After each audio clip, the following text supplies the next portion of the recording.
podemos decir que enumera tres grandes causas de por qué estamos como estamos. La primera es la crisis de la teología moral, la debacle, el hundimiento de la teología moral. Un hundimiento que se produce por haber abandonado la ley natural, es decir, unos principios básicos, mínimos de ley moral natural que afectarían, obligarían a todos los hombres, por haber abandonado también en el fondo la primacía de la palabra de Dios, por haber perdido de vista que hay cosas que son objetivamente buenas y otras que son objetivamente malas, para caer en una moral de situación en la cual las cosas son en función de tus circunstancias y al fin, el fin justifica los medios.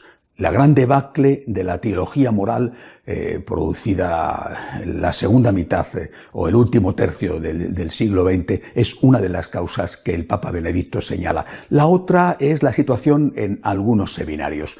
En muchos seminarios, el Papa cita casos de Alemania, cita casos de Estados Unidos, pero por supuesto eso se puede generalizar, aunque ciertamente no a todos. En esos seminarios, dice el Papa Benedicto, se crearon grupos de control, grupos gay, de control, de grupos de poder que después, poco a poco, fueron más allá de los seminarios cuando los chicos se fueron ordenando y se transformaron en el lobby gay que hoy conocemos, identificamos y que ha dado lugar a situaciones tan terribles como la del ex cardenal McCarrick.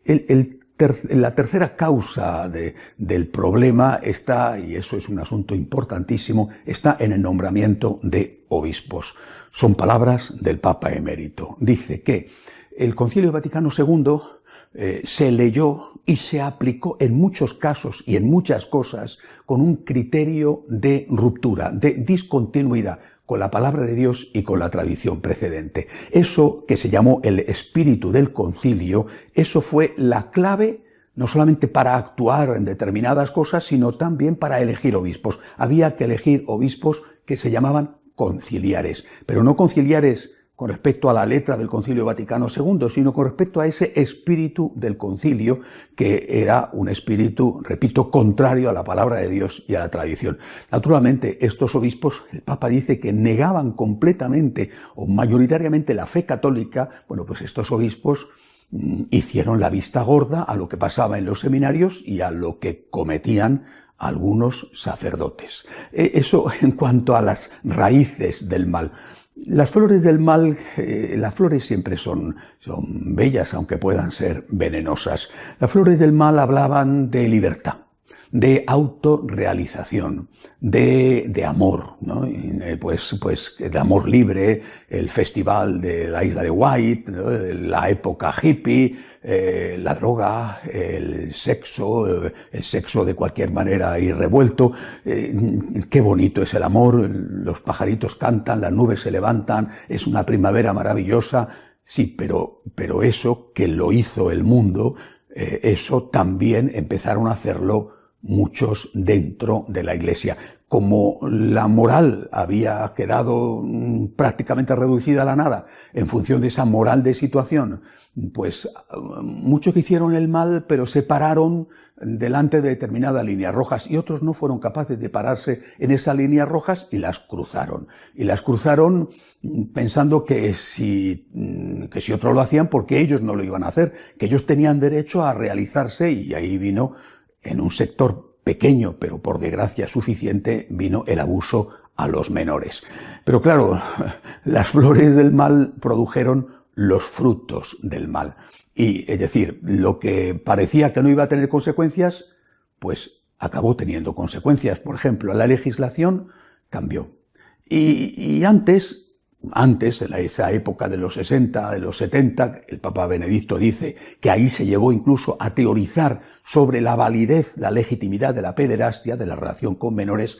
Antes, bueno, pues eso quizá era más tolerado, o sobre todo los delitos, pues se archivaban más pronto. Cambió la legislación y esos delitos tuvieron muchísima más vigencia y se presentaron o pudieron ser presentados cosas que habían ocurrido 20 o 30 años antes, con lo cual aquellos que pensaban que era una cosa que habían hecho hacía mucho tiempo, en ese contexto de amor libre y de qué bonito es el amor y la primavera, etcétera, se dieron cuenta de que ahora tenían que enfrentarse a sus actos, no solamente porque las víctimas los denunciaban y los ponían colorados, sino porque además les sacaban su dinero. Ellos y la Iglesia como consecuencia. Son muchas las diócesis en el mundo que han tenido que pagar grandes cantidades de dinero por los abusos sobre menores cometidos por sus sacerdotes, además y sobre todo el daño hecho a esas personas y el desprestigio para el conjunto de la Iglesia. Pero no fue solo este el problema. Es muy interesante que el Papa Benedicto, citando la frase de el que escandaliza a uno de estos pequeños, más le valdría que le pusieran una piedra de molino en el cuello y le tiraran al mar, dice que el concepto de pequeño no puede reducirse al concepto de niño, aunque se pueda aplicar, por supuesto, al niño. El concepto de pequeño hace referencia al que no tiene una fe suficientemente formada, a la persona sencilla, al fiel católico en general, y que son muchos, dice el Papa Benedicto, los que han abusado de estos pequeños, que no son necesariamente menores de edad, transmitiendo como una verdadera fe católica lo que no eran más que burdas herejías. Lo han hecho desde los púlpitos, lo han hecho desde las catequesis, lo han hecho desde las clases de teología. Y dice el Papa que la fe no se ha considerado como un bien a defender por los propios responsables de la Iglesia. Y esto ha traído y tiene gravísimas consecuencias. Efectivamente, señala el Papa las consecuencias, la apostasía masiva, la crisis terrible de vocaciones, pero no solamente eso, el desprestigio de la Iglesia que ha perdido delante de los propios fieles y delante de los extraños aquel honor que tenía de ser la esposa de Jesucristo y de ser aquella que llevaba la palabra, la luz al mundo y que era o tenía que ser la levadura en la masa.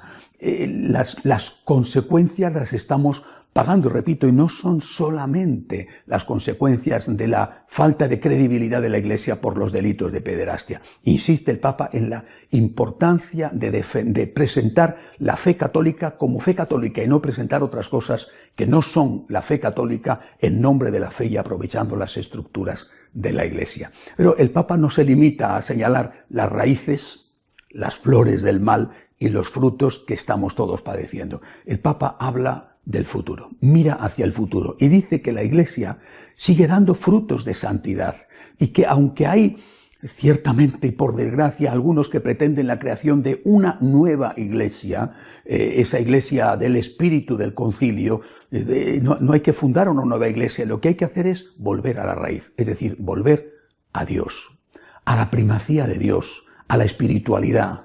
Volver a la raíz significa volver a revalorizar la Eucaristía. Una Eucaristía que ha quedado en muchos casos muy deteriorada por los abusos litúrgicos, porque dejó de ser el sacrificio eucarístico, es decir, la renovación incruenta del sacrificio de la cruz, para convertirse en una asamblea. En una asamblea donde, según el gusto, el capricho del cura o de la comunidad, se hacían o se deshacían las normas litúrgicas y donde además cualquiera era admitido a la Sagrada Comunión, dice el Papa, porque ésta se ha convertido en un mero acto de cortesía. Bueno, pues cambiar eso es lo fundamental. Volver, dice el Papa Benedicto, incluso al martirio, a presentarlo como una opción válida, como una opción que tenemos que tener siempre delante de la mirada, porque Dios es el primero y por encima de todo tiene que estar la fidelidad a